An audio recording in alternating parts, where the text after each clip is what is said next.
A 17-year-old football player from Kennesaw, Georgia, uploaded a few prom photos to MySpace and went back to ordinary teenage life.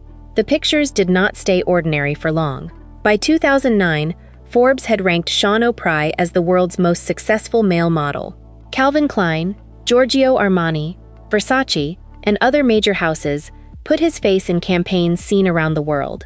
Yet outside fashion, his name barely traveled with it. Then Taylor Swift cast him as her doomed boyfriend in Blank Space. The video reached billions of viewers, and one role began to outweigh nearly a decade of runway shows, magazine work, and major contracts. Sean had already reached the highest level of male modeling. Pop culture remembered something simpler: the beautiful boyfriend in Taylor Swift's video. Kennesaw sits northwest of Atlanta, far from the cities that control international fashion. Sean O'Pride grew up there and attended North Cobb High School. His teenage life revolved around sports. Football held the strongest pull, though he also played baseball and basketball and took part in track and field. Modeling belonged to a world he had barely considered. Early profiles described Sean as having Irish and Native American ancestry. Forbes also noted that he had never flown before the trip that brought him to New York. The first agency meeting therefore began with two unfamiliar experiences at once: air travel and a professional world centered far beyond Georgia. Sean was 17 when he added photographs from his prom to MySpace. The pictures looked like ordinary pieces of teenage life. In one, he wore his date's garter around his head. There was no studio lighting, agency styling, or professional portfolio. They were personal photographs placed on the social network that dominated American teenage life in 2006. Those images traveled beyond his circle of friends. Fashion stylist Nole Marin saw them, and the trail soon reached Lana Winters, the owner of VNY Models in New York. Winters called Sean's mother and asked for permission to bring him to the city. Forbes later described how quickly the process moved. Sean arrived with a small suitcase and landed a major advertising job within days. Social media scouting would become common years later. Instagram created an endless stream of faces for agents, photographers, and casting directors to search. Sean arrived before that system became normal. MySpace was still built around profile songs, messages, and photographs shared with friends. His career began through a digital accident at the exact moment fashion was starting to realize how useful the internet could be for discovery. VNY became his mother agency, and the relationship continued through the major stages of his career. That stability gave Sean a fixed base while his work spread across New York, Paris, and Milan. The teenager from Georgia entered modeling without the long series of open calls, local contests, and test shoots that shaped many careers. Fashion saw what it wanted almost immediately. The photographs themselves never promised any of what followed. They showed a high school student after prom. Within a few years, the same face would appear on billboards, magazine covers, fragrance advertisements, and runways across Europe. Sean's entire professional life began with images created before he understood that anyone in fashion might be looking. Sean traveled to New York with his mother. The city overwhelmed him. He later remembered staying quiet for his first 3 days, an unusual stretch for someone who normally talked easily. New York brought a different pace, different expectations, and a fashion language he had never learned in Georgia. In one early interview, Sean described the move as a jump from sweet tea, grits, and Waffle House to a city filled with cultures and restaurants he had never encountered. The details kept the culture shock grounded. New York felt exciting and frightening, while the familiar places back home still defined what normal life looked like. He captured that gap with a story that followed him through later interviews. When Fendi came up in conversation, Sean thought the name referred to food. The confusion became a clean summary of his starting point. Fendi had spent decades as a major Italian fashion house. To Sean, it sounded like something that might arrive on a plate. Sean learned the vocabulary while the bookings arrived. Clients responded to a look that worked across polished luxury and relaxed advertising. His blue eyes registered on camera, and his features held their shape under formal styling.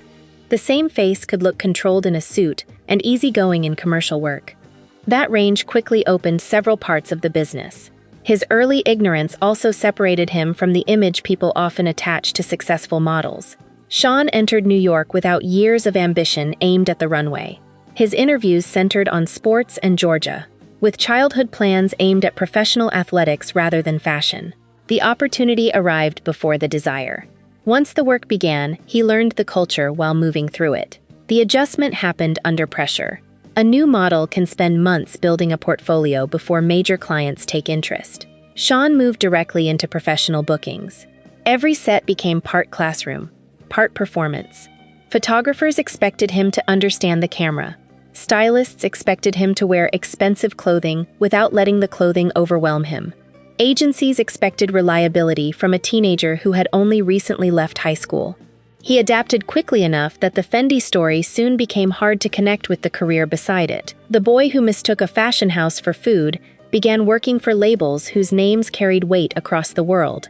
The joke stayed useful because Sean never tried to hide how far outside that world he had started. Years later, he still spoke fondly about Georgia. New York became his professional base, while Kennesaw remained the place that explained his distance from fashion culture. His surroundings and schedule changed completely. His interviews still carried the voice of someone who had entered the industry from the outside and remembered where he started. Sean's professional career gathered speed in 2007, 1 year after the MySpace discovery. GQ Style named him its man for the season, an early sign that editors in menswear had begun paying attention. Campaigns and editorials followed quickly.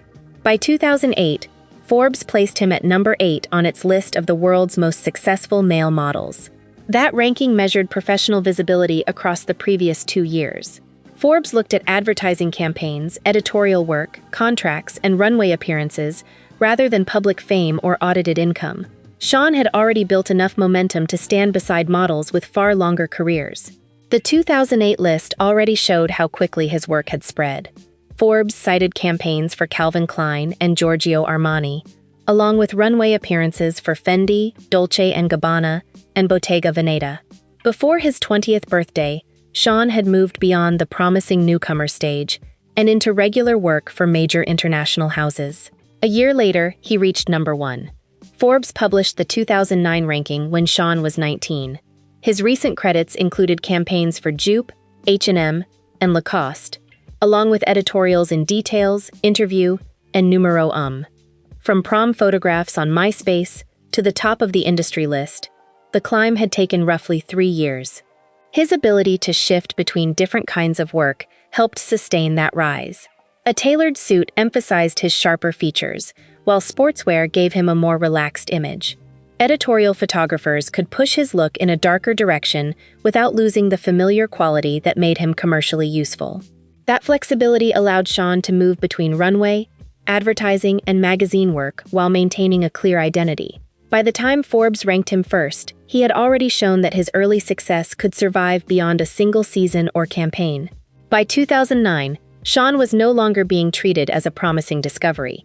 He had become a dependable choice across campaigns, editorials, and runway work. The speed of that shift left little room for a traditional apprenticeship. He learned the business while already working at its highest level. The ranking confirmed how strongly the industry had committed to him. What remained was durability.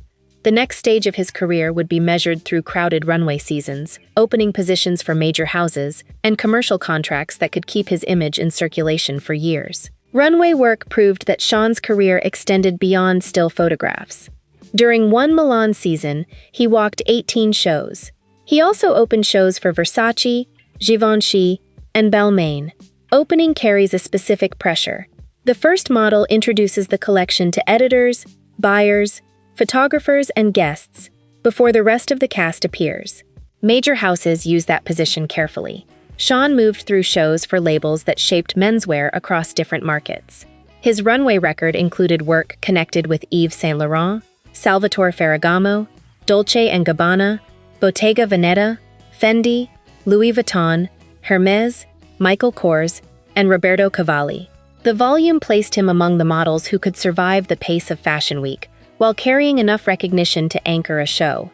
Runway seasons can look glamorous from the audience. Backstage, the work is built around waiting, fittings, travel, and sudden bursts of performance. Models move across a city between appointments, often changing direction as castings shift. 18 shows in one Milan season meant repeated fittings and rehearsals packed into a narrow schedule. Each appearance lasted only minutes. The labor surrounding it filled the week. Campaigns gave Sean a different kind of stability. He remembered Calvin Klein collection as his first major campaign. Giorgio Armani used him in advertising during the early years of his rise. Versace placed him in fashion and eyewear campaigns. His client list grew to include Ralph Lauren, Hugo Boss, H&M, Zara, Salvatore Ferragamo, Bottega Veneta, Marc Jacobs, and Dolce Gabbana. Victor and Rolf gave him one of his most recognizable commercial assignments through Spice Bomb. The fragrance launched in 2012 with Sean as its face, photographed in imagery built around a bottle shaped like a grenade. Fragrance contracts occupy a valuable place in male modeling. Runway prestige can raise a model's profile, while fragrance and advertising work often provide the stronger financial return and the longest public circulation. His campaign resume showed why Forbes kept returning to him. Sean could represent traditional American brands and European luxury houses without appearing trapped inside one style. He looked youthful enough for casual advertising and established enough for formal tailoring.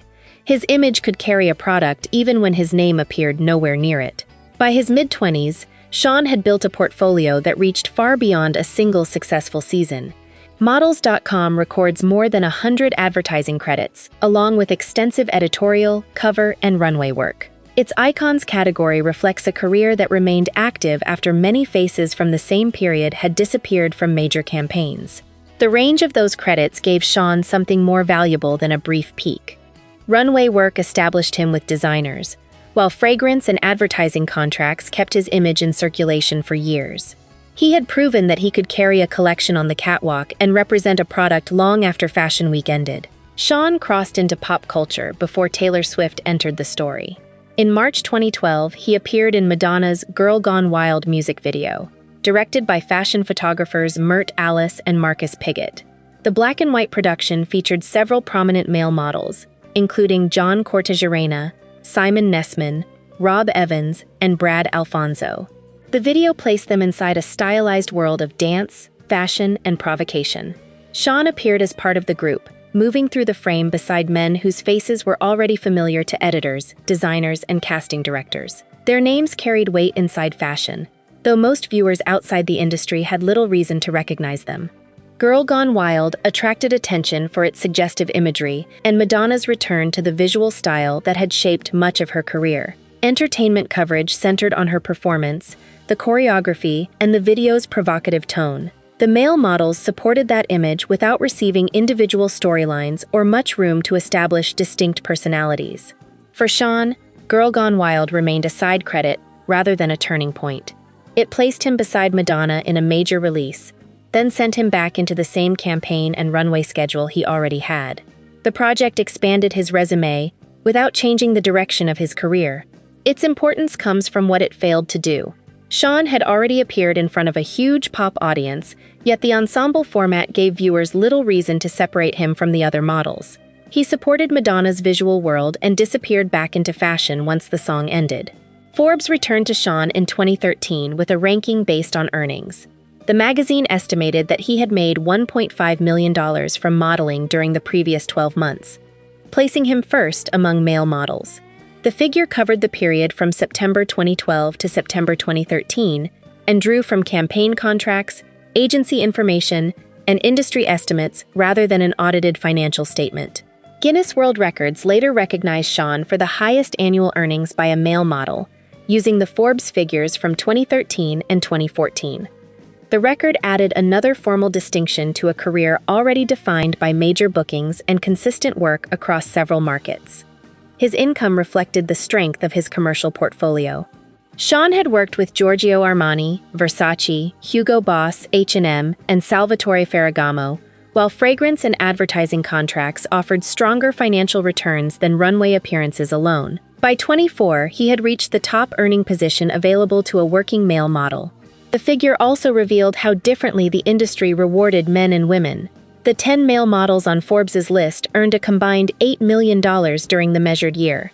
Leading female models earned far more through beauty contracts, lingerie campaigns, endorsements, and businesses built around their public names.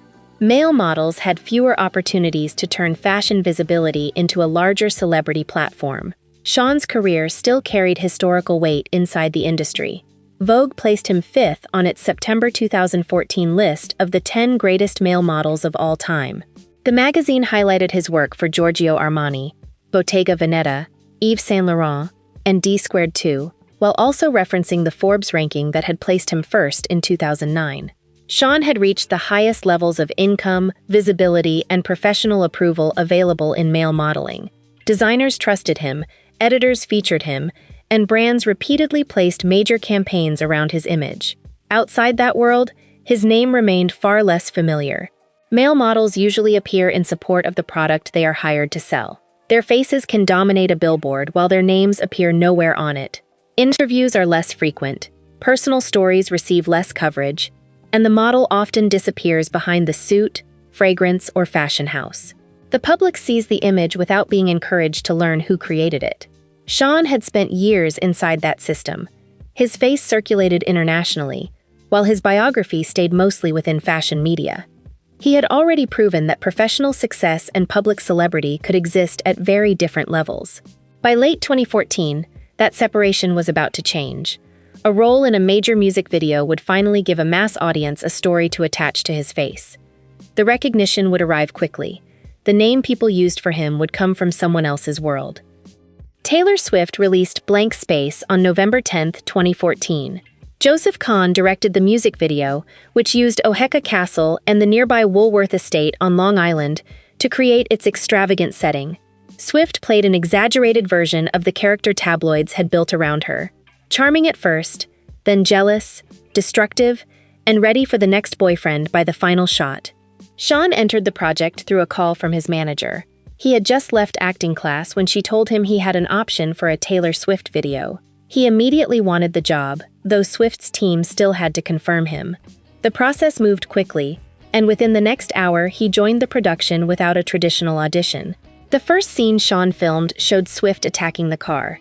He arrived around 5 in the morning, saw the size of the production, and began his work with the relationship already collapsing around him. Later scenes moved backward into the romance. Horseback riding, formal dinners, dancing, painting, and quiet moments across the estates. Sean kept the production secret for roughly 2.5 months. His friends and family knew he had worked at a beautiful property, though he could not explain the project, including his name carved into a tree and a painted portrait that Swift's character later slashed.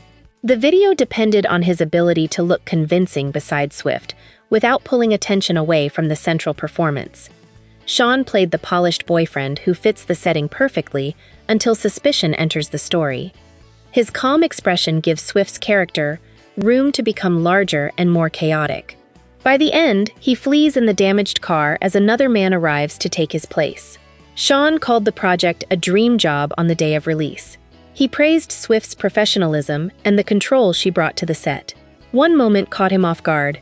She bit his lip during a scene and made him blush in front of the crew. The detail quickly became part of the entertainment coverage surrounding the video. He had been studying acting before the call arrived. In the same interview, he explained that he wanted a real career on screen and did not want to remain a visual prop. Blank Space gave him more performance space than a campaign, though the role still relied heavily on the qualities modeling had trained him to use: posture, expression, stillness, and an awareness of the camera. The release landed at the height of the 1989 era. Swift's public attention had expanded beyond music into fashion, friendship, celebrity coverage, and constant online discussion. Blank Space also carried a strong idea that audiences could recognize. Swift played with the image of herself as a woman who moved through boyfriends and turned each breakup into material. Sean became the face required to complete that joke. He arrived on set as the highest-paid male model from the previous year. He left with one of the largest credits of his career, measured by audience. The job gave him the mainstream visibility fashion had never delivered. It also placed that visibility inside Taylor Swift's narrative from the first second. Blank Space became one of the defining music videos of its decade. It passed 1 billion views within its first year and crossed 3 billion in 2022. By July 2026, the official upload had reached roughly 3.8 billion views. No runway show or individual campaign in Sean's career had offered anything close to that audience. Entertainment outlets quickly moved to identify the man beside Taylor Swift. E! Published a guide to the hot guy in the video. People introduced him as Swift's co-star. Elle built a profile around the model from her new release. Those articles mentioned his Forbes ranking, campaigns, and Georgia background, yet the introduction always began with Taylor. For many readers, that became the frame through which the rest of his career was explained. The timing made the shift more striking. Models. Com readers selected Sean as their Male Model of the Year for 2014, during the same period that entertainment coverage reduced him to a fictional boyfriend. One audience saw a model with nearly a decade of work behind him. Another saw the man whose portrait was slashed and whose car was attacked in a Taylor Swift video. The label survived because it was simple. Blank space boyfriend required no explanation. A headline could use it without introducing runway seasons, fragrance contracts, or the structure of male modeling. Each repetition made the association easier to reuse. Sean understood the risk early. During an interview released with the video, he said he wanted to be accepted as an actor and avoid becoming that guy.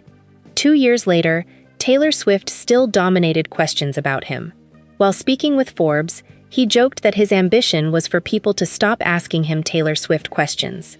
Sean had been taking acting classes before Blank Space and had auditioned for Christian Grey in 50 Shades of Grey. Jamie Dornan received the role, and Sean continued training. Small appearances followed in Veep and the Netflix film Zoxo. Those jobs gave him experience, though audiences still connected him most strongly to the music video. The transition from modeling to acting can be difficult, even for men at the top of fashion. A recognizable face may attract attention while limiting what casting directors expect. Jamie Dornan built a long acting career after modeling. Many others remained tied to advertisements, brief appearances, or roles based mainly on appearance. Sean entered Blank Space with a resume strong enough to stand on its own. The video expanded his audience, then gave that audience a shorter way to describe him. Fashion continued to measure him through years of work. Entertainment media kept returning to 4 minutes released in 2014. Calling him a forgotten model would erase too much. Sean remained active, stayed with VNY, and continued receiving major work. His public identity had simply become compressed. A long career was filtered through one highly visible role, and every later attempt to move beyond it had to compete with an image billions already knew. After the first wave of Blank Space coverage, Sean's image continued circulating through online fandom. His photographs appeared in fan edits, Pinterest boards, Tumblr posts, and Wattpad-style face claims, where real people become visual references for fictional characters. This digital afterlife differed from ordinary campaign work. Fashion attached Sean to a product and a season. Fan communities detached the same photographs from both. His face could be reused for a character with another name, history, and personality, long after the original editorial had faded from view. The Taylor Swift connection also endured. Sean attended one of the final Eras Tour shows in Vancouver in December 2024, and entertainment coverage identified him through Blank Space. It also showed how little explanation the association required 10 years later. His fashion career continued on a separate track. Models.com lists recent work with Giorgio Armani, Brunello Cucinelli, Karl Lagerfeld, and other established brands. In 2026, he remained represented by VNY in New York and continued appearing in editorial and runway work. 2 decades after the MySpace discovery, the agency still presented him as an active model. Sean also planned for life beyond constant travel and seasonal casting. He has discussed investing his earnings, owning property and business interests, and collecting cars and watches. Older cars became a lasting interest, with part of his collection kept in Georgia. His advice about money stayed practical. Invest well and prepare for the period when modeling offers fewer jobs. Sean's career settled into a quieter rhythm as the years passed. He continued booking major work, invested the money he had earned, and built interests beyond the runway. The pace changed, but the career remained intact. By then, success looked less like constant visibility and more like having the freedom to choose what came next. Acting also remained open. In July 2026, Prime Video announced Sean as Ford Grant in Rose Hill, an adaptation of Elsie Silver's romance novels. The role places him among the principal cast and gives him more dramatic space than his earlier screen appearances. Ford is a billionaire whose relationship with Rosie Belmont forms part of the series' central story. The opportunity arrives at an interesting point in Sean's career. He no longer needs acting to prove that modeling worked out. That record was established years ago.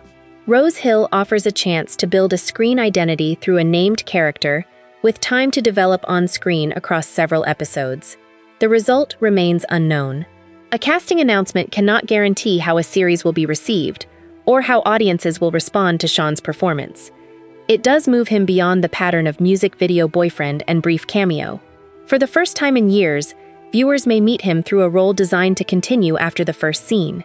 Sean O'Prior's career began with prom photographs on MySpace and reached the top of male modeling within 3 years. Forbes ranked him first. Major houses trusted him with campaigns and runway openings. Vogue placed him among its 10 greatest male models. That history remains intact. Popular culture remembers a shorter scene. Sean arrives at a mansion, becomes Taylor Swift's perfect boyfriend, and escapes after the romance collapses. Billions watched him play that part. The face became familiar on a scale fashion could never match. Back in Kennesaw, the original photographs still mark the beginning. They captured Sean before the agencies, rankings, campaigns, and music videos. Fashion gave that face a career. Blank space gave it a story the wider public could hold. His name has spent the years since trying to catch up,